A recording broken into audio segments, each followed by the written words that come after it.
Good morning. I want to thank everybody who joins us. My name is Oleksandr, and it's my pleasure to welcome you to Ukraine Media Center today.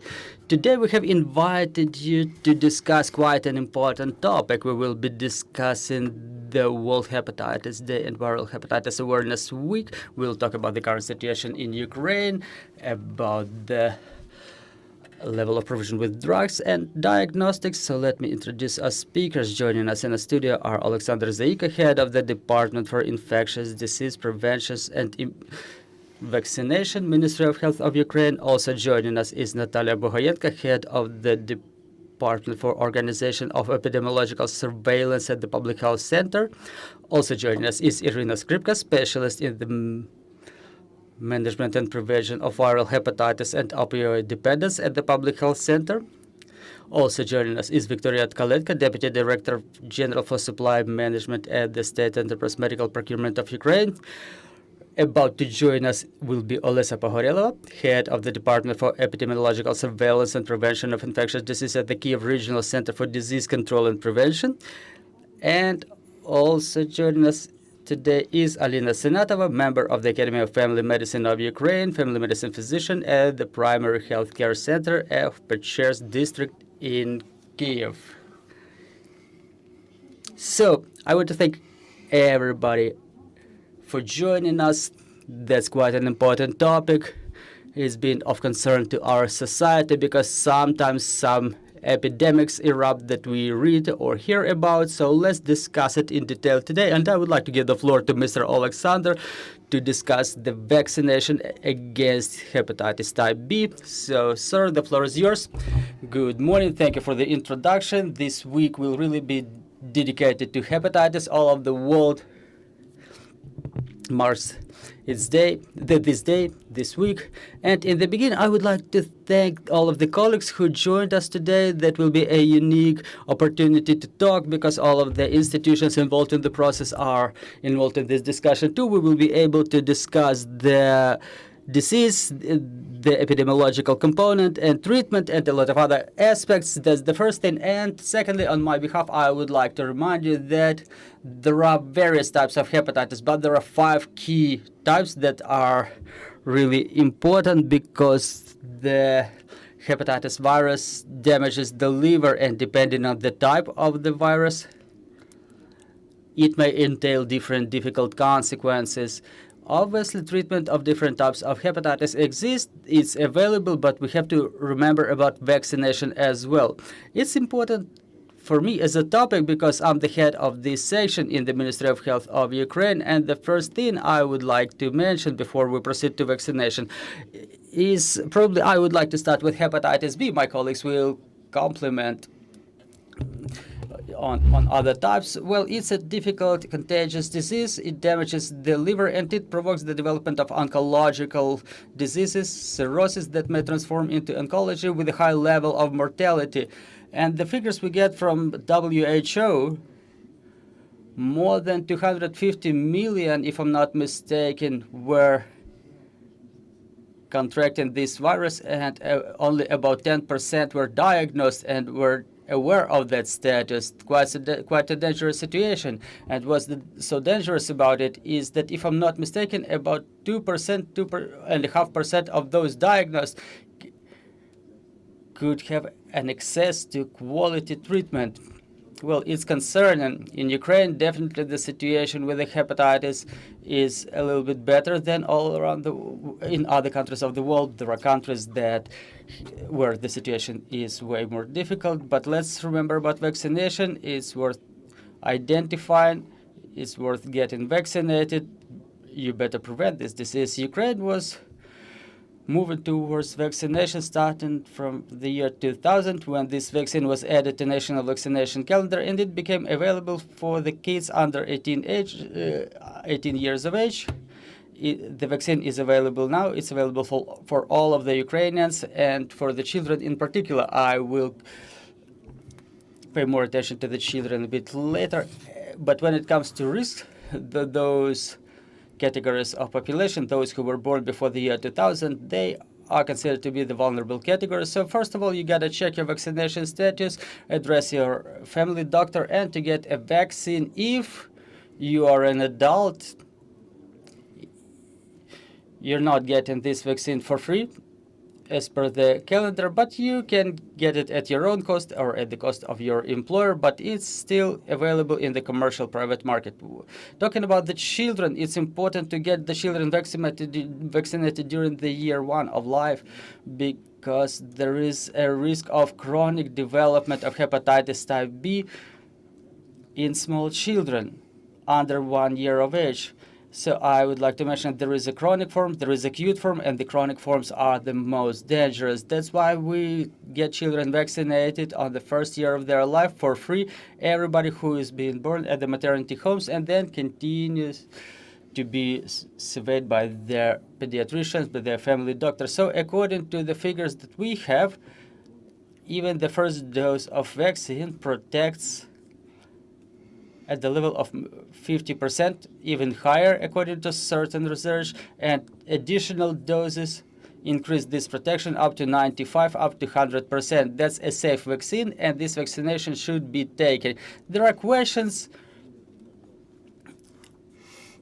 of this kind. What should we do if I haven't finalized the 3 vaccines course? Well, you should just continue. Just remember about the minimal terms, minimal periods between vaccinations, but the minimum period should be at least a month after the first dose. If you're a little bit behind this period, you can catch up, but it's important to finalize the course.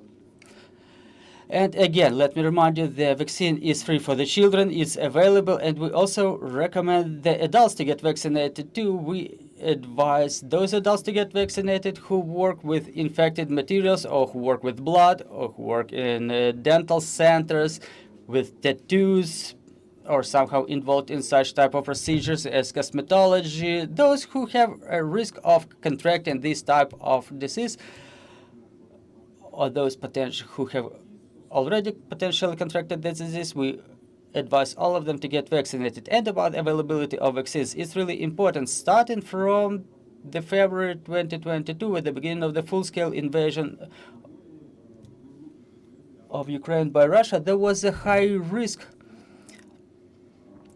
for Ukraine when it comes to supply of the vaccines to our stores, to maintain the balance between those vaccines which were supposed to be procured at government cost and those that were supposed to be supplied as humanitarian aid. We were able to maintain that balance, and our key strategy was to ensure the equal access to the vaccines for everybody who needs them, independently of their social, economic, and other statuses. We've made it, but then we started working with the mechanism of procurement to continue the supplies in order to get the cycle of vaccination uninterrupted. Now all of the vaccines for the children, we're getting them through Global Vaccination Alliance. Ministry of Health, in coordination with the Ministry of Finance, health negotiations entered into relevant agreements, and within this year we've been receiving the necessary amount of vaccines to ensure the vaccination for critical groups of population.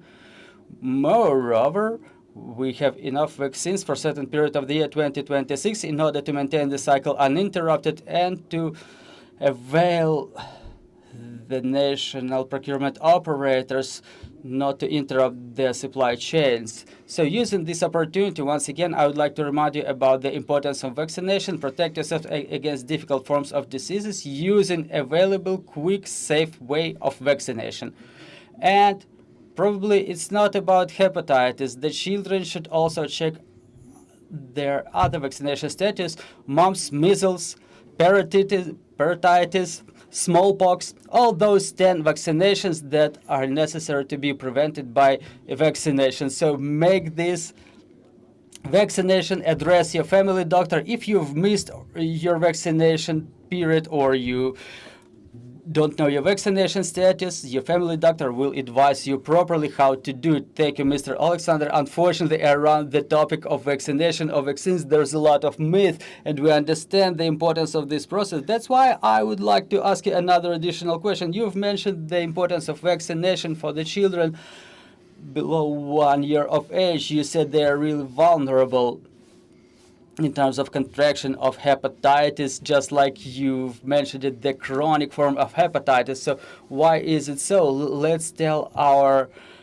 listeners, why is it so important during the first year of life? Well, I would mention the high level of contagion well, after the child is being born, if mother has contracted that disease before, it creates a 90% possibility for a child to contract this disease. So it's important to diagnose the mothers during the primary stages of pregnancy. And another aspect, during the first year of life, there is a high level of risk of hemotransfusions or surgical interventions.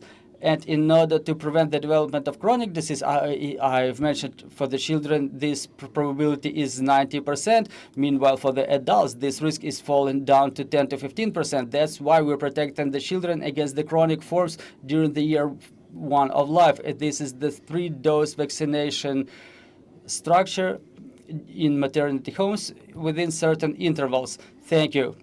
Ms. Iryna, a question to you. Mr. Oleksandr has outlined the global situation when it comes to hepatitis.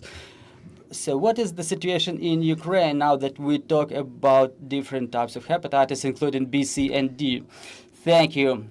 Thank you for the introduction. That's really a pressing topic. I will focus on viral hepatitis C because the spread of hepatitis C is at high level in Ukraine, and according to the WHO classification, there are different types of spread, and the countries with the high level of spread are those with 2% and above. In Ukraine, it's about 5%, though the chronic form can be met in 3.5% of the cases, at least.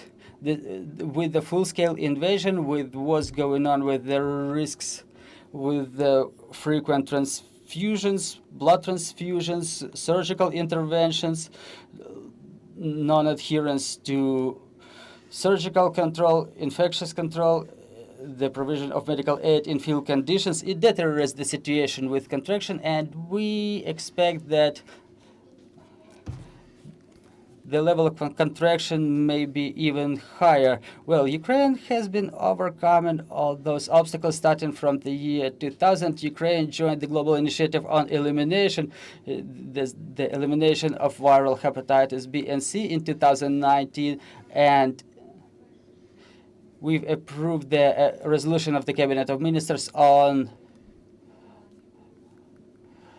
overcoming of HIV, tuberculosis, and viral hepatitis B, C, and A. Last year, we adopted an annual plan to overcome the viral hepatitis B, C, and D, but the world doesn't catch up. They don't make it eliminating the viral hepatitis by the year 2030, and so the global goals won't be achieved, and Ukraine is no exclusion. We are going to postpone our goals. However, we are trying to expedite the process, specifically during the war, and Ukraine here is one of the global leaders which sets the trends in overcoming the viral hepatitis. For example, this year we'll try to screen at least 80,000 patients and for viral hepatitis B, and more than 2 million for viral hepatitis C.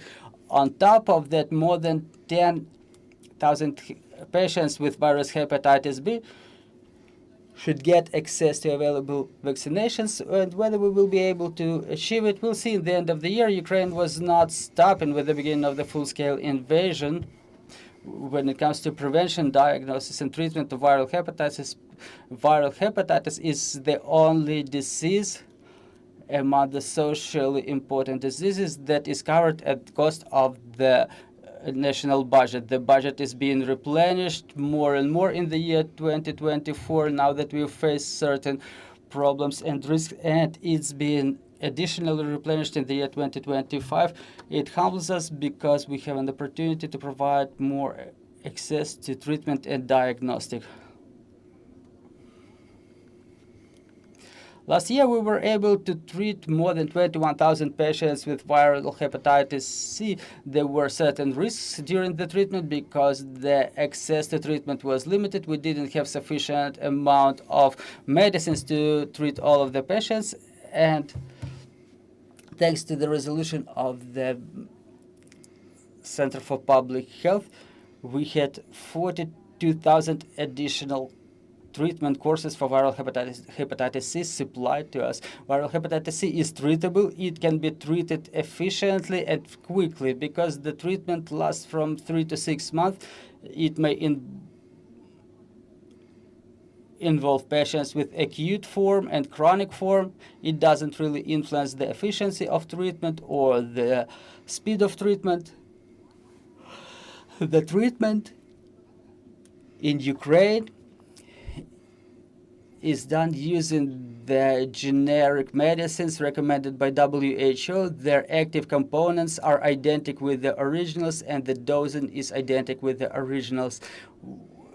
We don't yield to any country when it comes all over the world when it comes to access to treatment and availability of treatment. We build the decentralized network, which means that the patients may address the doctor which is the closest to us and get their to them and get their treatment. For example, this year on the 23rd of July, updated treatment standards were adopted for diagnostics and treatment of viral hepatitis C.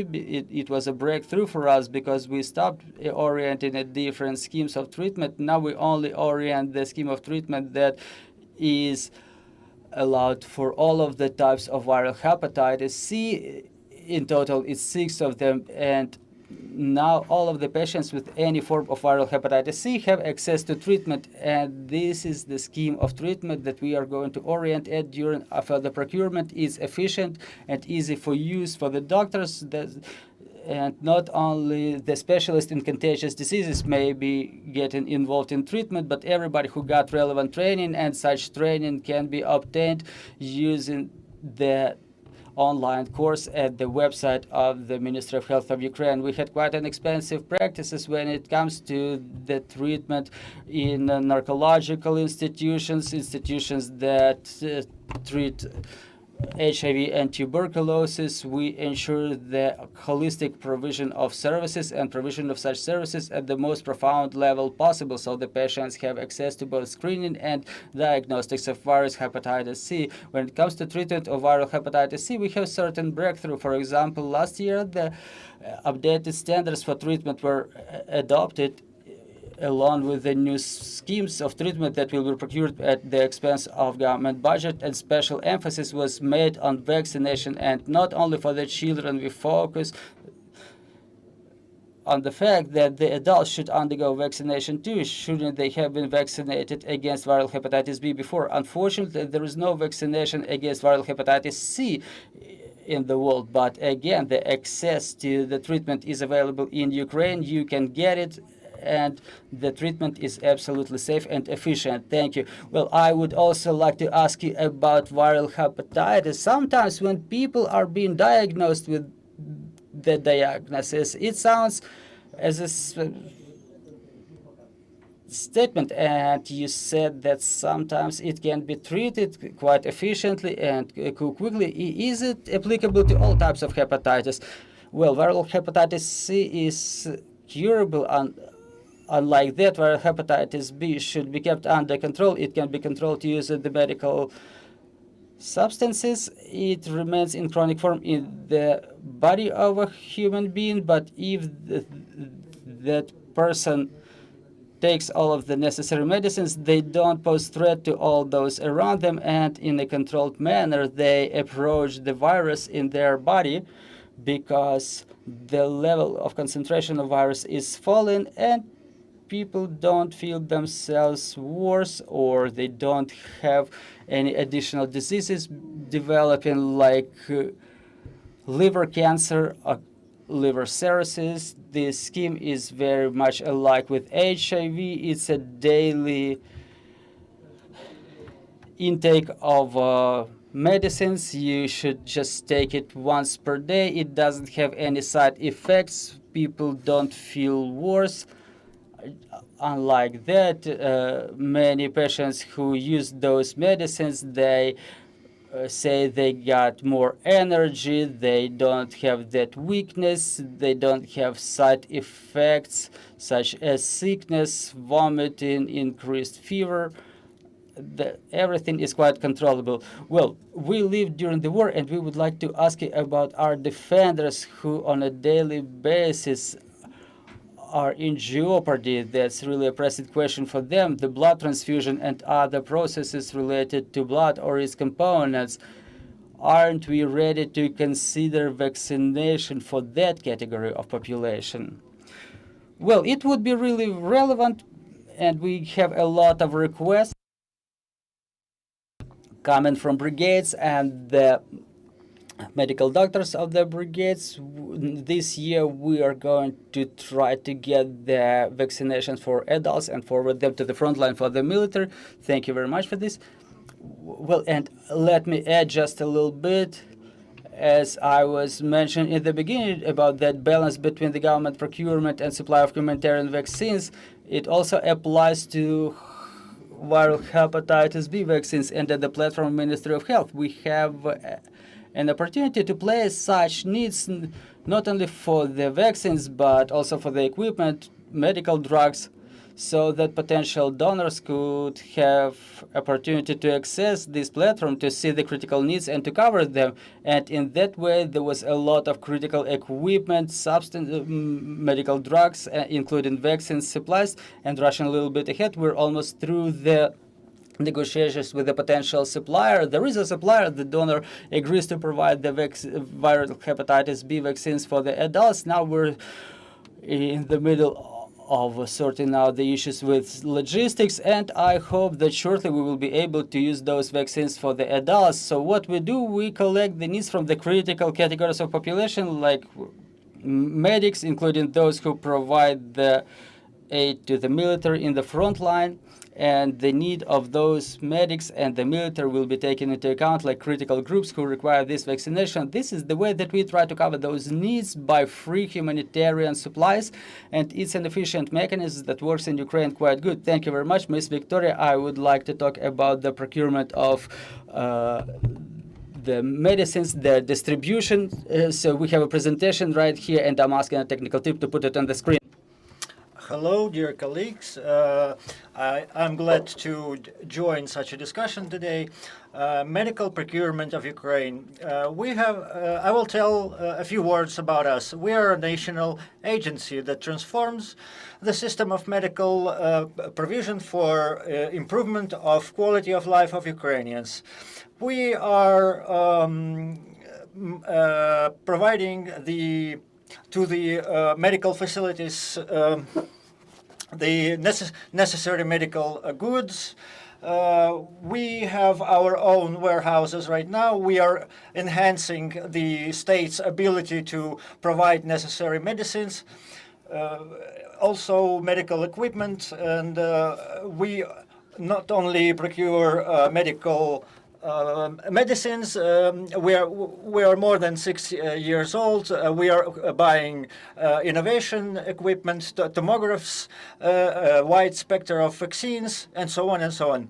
At the same time, annually, by the decree of the Ministry of Health of Ukraine, we have to cover a few directions of treatment, and among those is the hepatitis and also medicines that are used for treatment of the patients with hepatitis B and C. I would like to explain to our viewers how exactly the roles are distributed among the different actors of the state. So our agency is collecting the requirements, demands that are existing currently, and submits an application to the Ministry of Health of Ukraine in order to cover the demand for the specific medicines, and Ministry of Health of Ukraine approves a nomenclature annually about quantity, the medical procurement, and how much of each medicine we need to buy in the current year. And the Ministry of Health of Ukraine, based on that, forms an annual budget for procurement. We, as an agency, we collect, we do studies, we announce tenders for procurement of medicines. We accept medicines to our warehouses. We coordinate with the Center of Civil Health, and we directly deliver these medicines among all the around all the regions of Ukraine. What do we procure for our citizens with hepatitis B and C? We will be talking about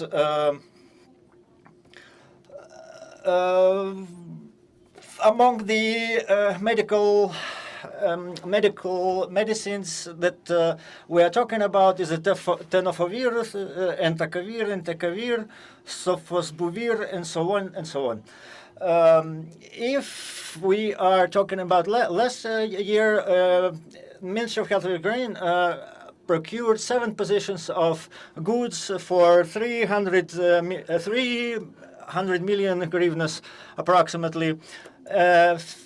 In 2024, there was also a surplus of budget, so we could actually buy twice as much of the medicine that was required for the 2025. So this indicator keeps rising, and we have the budget also covering all our demand for the medicine.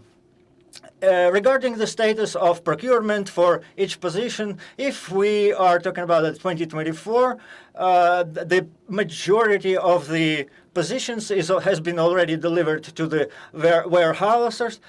We haven't yet procured enough sofosbuvir and velpatasvir. We're awaiting for the distribution, and as you can see, as of 24 July, we already distributed 50% of those medicines that were procured in 2024. If we are talking about the 2025 status, the procurement were already announced, and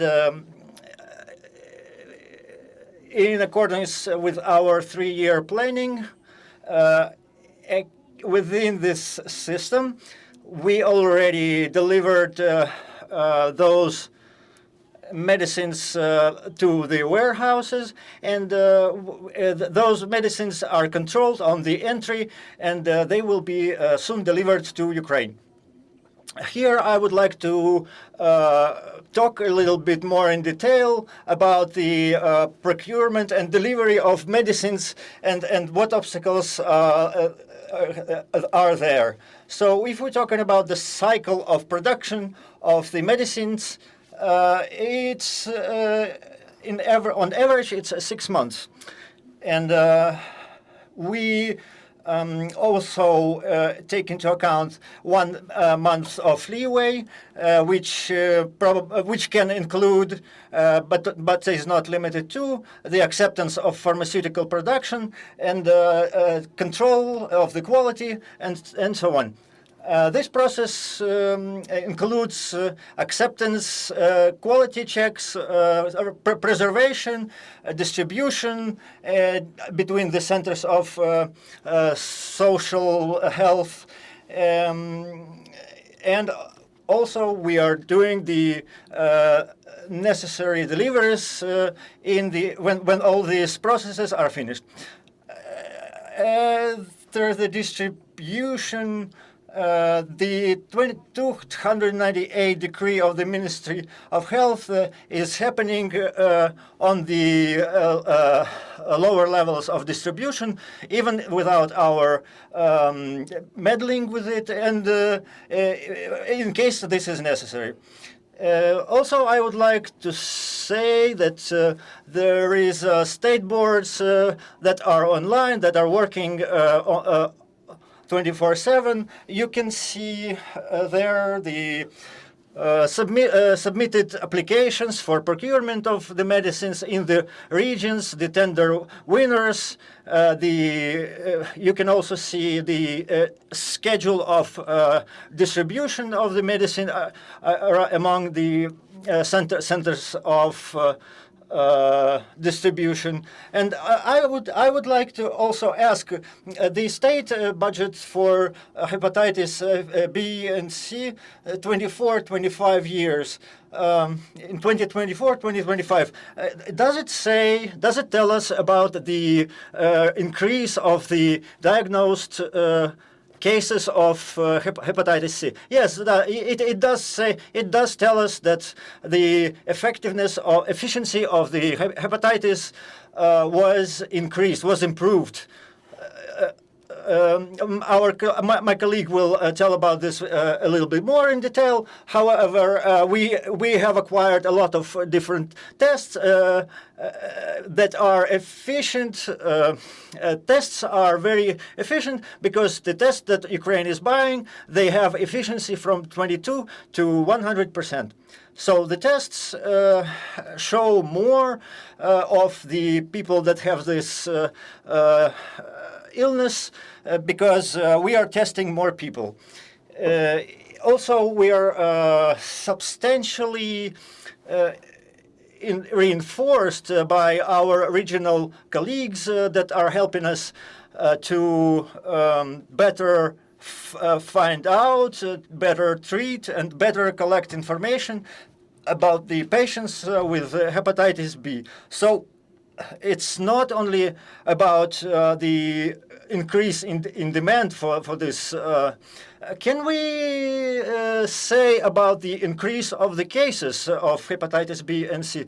Well, according to the official data in 2024, it's 500,000 hepatitis B and 300,000 hepatitis C, with average about 2%, 200 for hepatitis B and 3% for hepatitis C.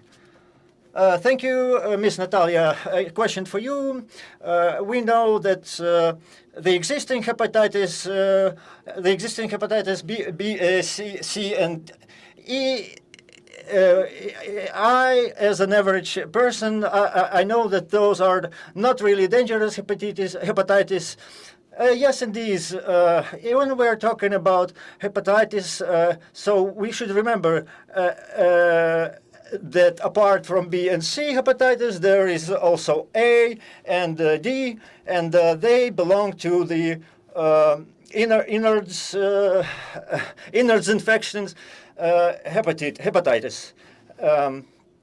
They also strike the liver, human liver, and as I said, it belongs to the innards infection, and it's a very acute virus disease that is passed through contaminated products of food products, water, through everyday contact. And hepatitis E is also acute, but zooanthropologic, which is passes via fecal oral pathways, and anthropogenic and anthropogenic disease is the main carrier of the hepatitis E is usually humans, only humans, exclusively humans.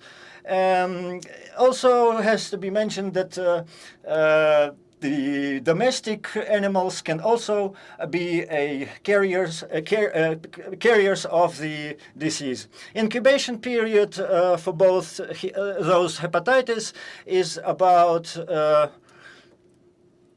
quite continuous, and it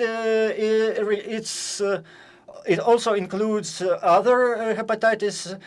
For hepatitis A, incubation period from 10 to 50 days is normal, and for hepatitis A, it's from 2 to 10 weeks, 70 or more days. The clinical picture for the for both hepatitis is very similar. The symptoms are the yellow fever, and I would like to bring the viewers' attention to the fact that it is very dangerous. These types of hepatitis is very dangerous for pregnant women, especially in the third trimester of the pregnancy. It can lead to the lethal cases for the child and very difficult liver diseases, acute syndromes of the liver, and so on and so on. For hepatitis A, the contingents of the risk are the people who live in the endemic territories, which means the territories that are observed as those that contain the hepatitis virus. Based on that, the prevention measures and measures of vaccination for the virus hepatitis A, and for the people who live in the endemic territories in Ukraine, or people who travel abroad to endemic countries. Those are mainly southeastern countries, the Middle Sea countries, and for those who work with the water bodies, the military personnel, the workers of the Ministry of the Interior, the firefighters, the vaccination is obligatory for these categories. Regarding the concentration of the virus hepatitis A, okay, so in your city or in your village there was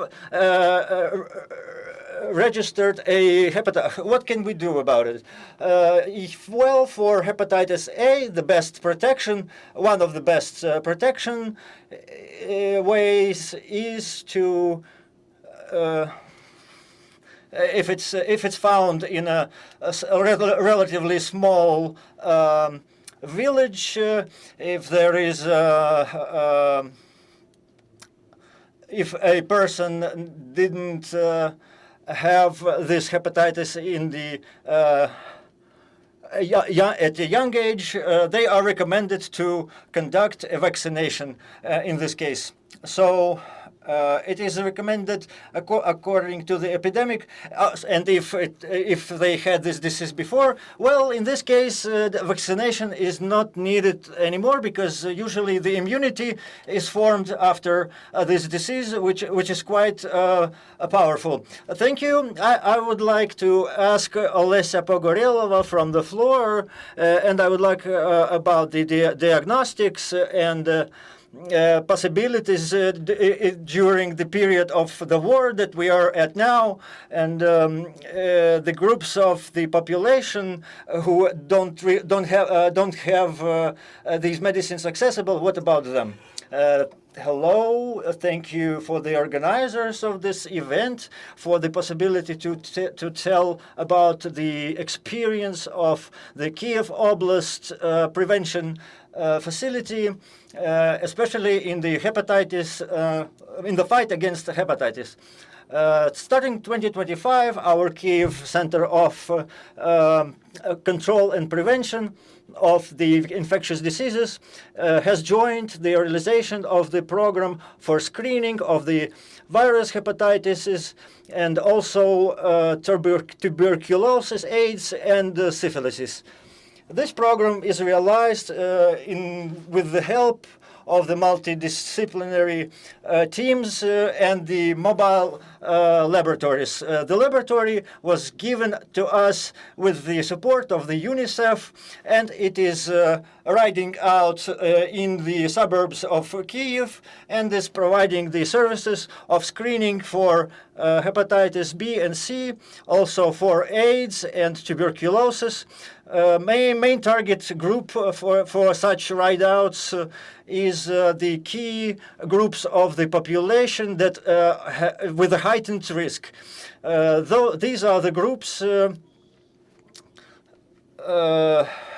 also it includes the areas that are with a difficult access, and we also do ride out to the so-called villages of health. And also, we are providing the prevention measures we do provide also training for different doctors that are involved in diagnosing and treatment of the virus hepatitis B and C. We also do informational events about the risk groups, and from February to June we did 54 ride-outs in 37 villages, suburban towns of Kyiv Oblast. We have diagnosed around 3,000 persons, and we developed the routes for the ride-outs, and we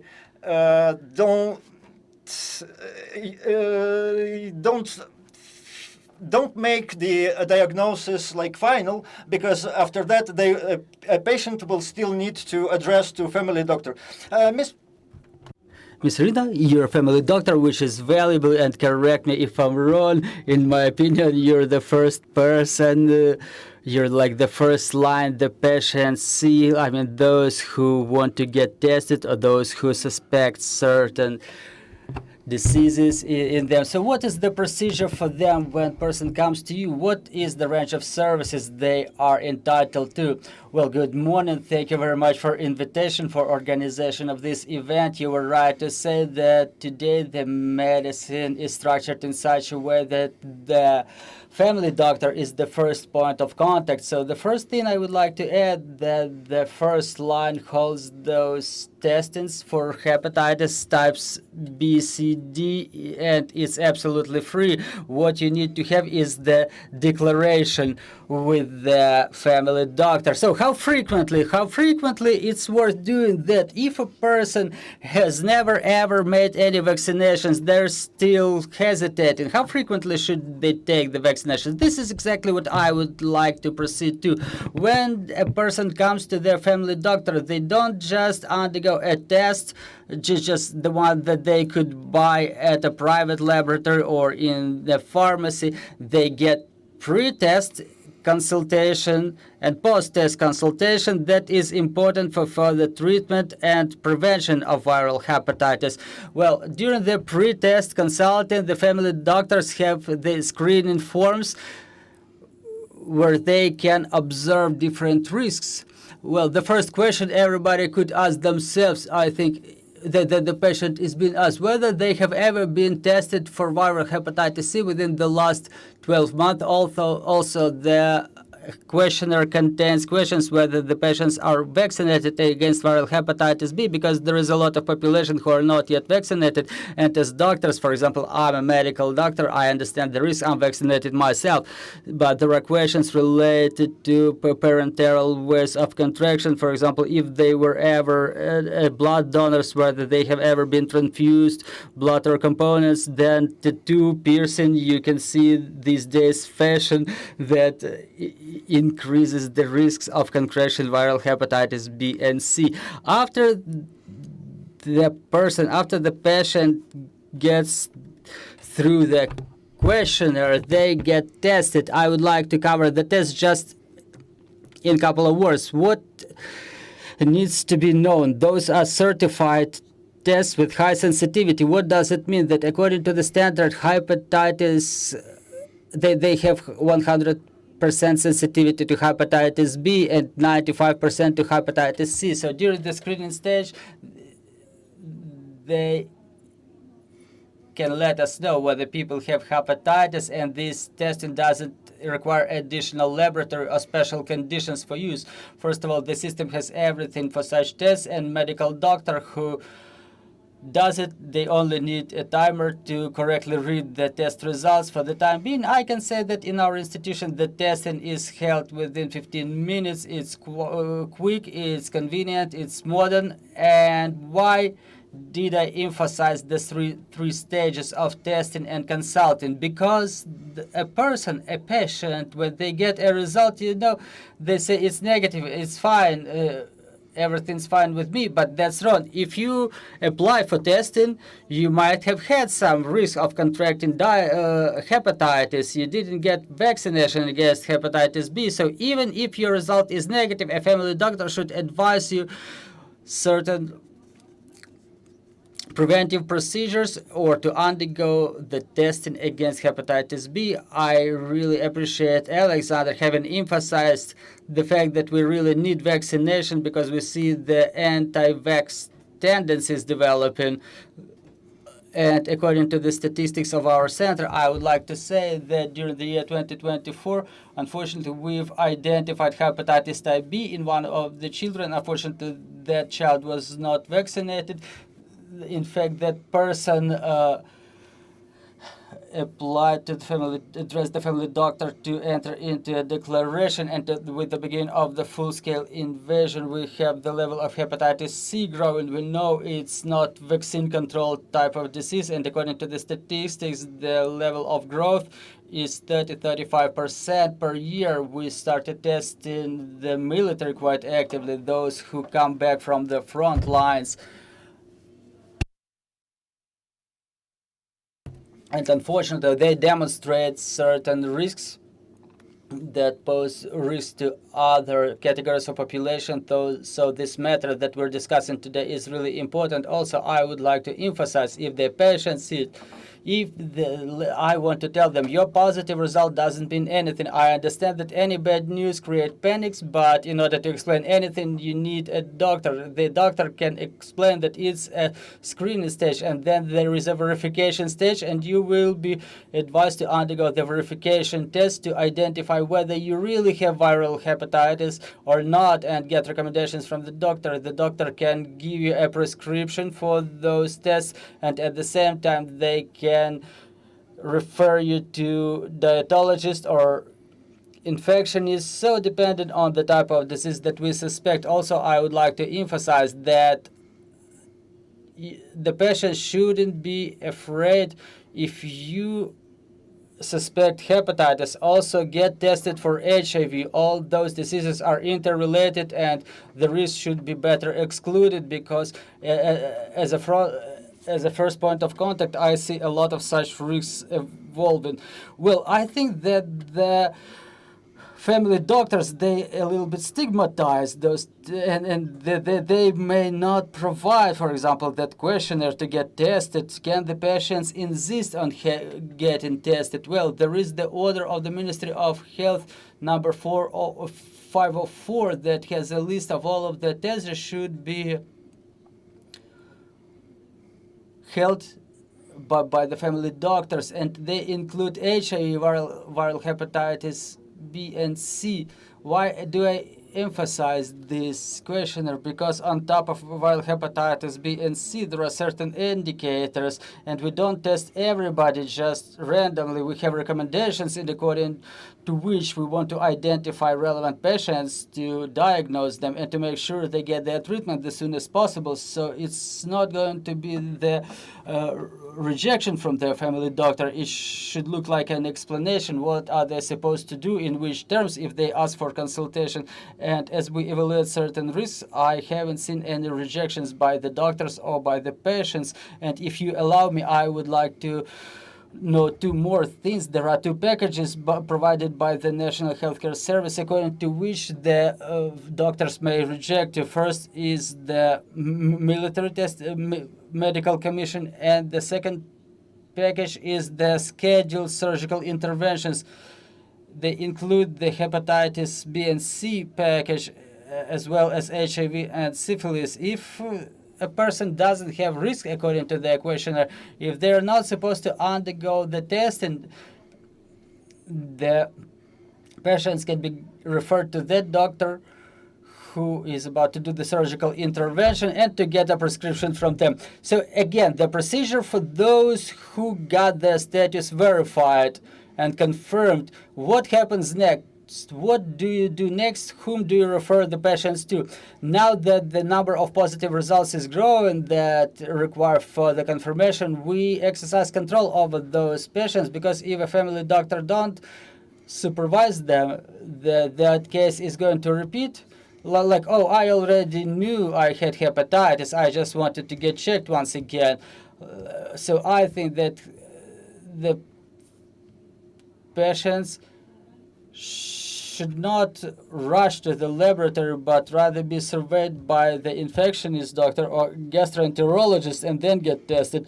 Also, I think there should be feedback coming from the patient to the family doctor, because this is what the family medicine should look like. The doctor should be calling, double check to ask a patient for the feedback, and it will help to corroborate the diagnosis, but also to develop the treatment plan together. And in case of hepatitis B, all for the life of the patient. Well, thank you, dear colleagues. If you have any questions on the floor, please let us know. Meanwhile, I would like to ask another question about prevention. We were discussing A and E hepatitis prevention, but when it comes to hepatitis B, is it even possible? And what should we do then, or what should we not do to protect ourselves? Well, if I may, what we need to summarize for the time being, there is vaccination against hepatitis A. Yes, it's not included in the preventive vaccinations calendar, but I recommend it for those who work in food industry, for those who have risks of contact with the people who contracted that disease. There is a list of such professions. Also, I recommend it mandatory for the children. And when it comes to all types of hepatitis, what we have to remember, don't come to the places where people don't have certificates, like piercing, tattoo, dental care, a lot of things people like to do to their body now. Also, I recommend using condoms and use protected sex, even though the hepatitis is not contracted so easily as other types of disease. Also, don't abuse alcohol. There is no safe dose of alcohol. It's a myth. Also, don't smoke, because it may deteriorate the condition of your body. And if you have somebody in your family who has hepatitis B, I recommend you to consult with a doctor and to undergo testing. For example, there was an order on viral hepatitis B. We were waiting for it, issued by the Ministry of Health. And according to the recommendations, those people are recommended to get tested who have contacts with the other persons who have corroborated cases of hepatitis B. It enables us to easier search for those who contract diseases. So the first concerns, what should concern us? What should let us know that it's time to address the family doctor? First of all, care about your health. Hepatitis C may last without any symptoms for a long time. You may not know that you have contracted it, and there are recommendations to undergo one-time testing for everybody above 18 years. The children have their own specifics, but the pediatrician may tell you about that. Secondly, there are cases when there are those yellow fever forms. We don't only suspect liver diseases or other infectious diseases. We suspect hepatitis, and it's within the competence of the doctor. And I'm kindly asking you, if you have such symptoms as yellow skin or itching eyes, if the change of your fecal matter is changed or your urine is too dark, please address your family doctor immediately, pediatrician or therapist or therapeutical doctors, so you can prevent having other people contracting this disease. Thank you for that detailed instruction. I think that it was worth hearing, and hopefully it may help to someone else to address your doctor in a timely manner, because we understand that timely diagnostics at early stage gives us more chances of successful treatment. I want to thank all of you for this conversation. I think it was quite important and fundamental. I want to thank all of the media who gathered here to cover this topic, and obviously I would like to thank our security and defense forces, thanks to whom we have such an opportunity. Glory to the heroes. Glory to Ukraine.